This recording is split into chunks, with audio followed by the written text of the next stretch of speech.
Hello everyone, আসসালামু আলাইকুম। আপনারা সবাই কেমন আছেন? আই হোপ সবাই ভালো আছেন।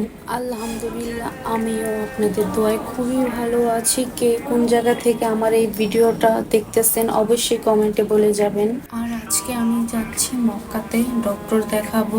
এই রিসেন্টলি আমার খুব চোখ প্রবলেম করতেছে, অ্যালার্জি। মক্কা হচ্ছে চোখের হসপিটাল। এখানে সব ধরনের চোখের সমস্যার সমাধান করা হয়। যার যেই প্রবলেম ওই প্রবলেমের সলিউশন দেওয়া হয় এখানে। আমার কি প্রবলেম তা বলার আগে আরেকটা কথা বলতেছি।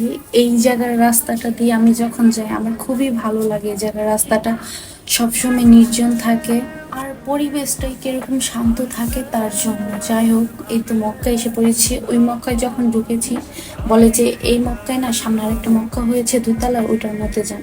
তারপর কি মা মেয়ে চলে গেলাম ওই দুতলায়। আগের মক্কা হসপিটালের তুলনায় এই মক্কা হসপিটালটা খুবই সুন্দর করেছে তারা। আর এই কাউন্টারে টিকিট কেটে আমি এই টিকিটটা ডক্টরের দরজার সামনে একটা কি বক্স বলে, ওই বক্সটার মধ্যে রেখে আমি ওয়েট করতেছি ডাক্তারের জন্য।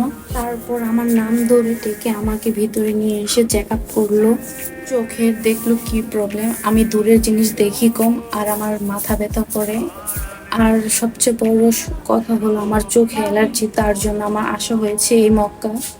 আমাকে তারা কিছু ড্রপ আর একটা চশমা ধরিয়ে দিয়েছে।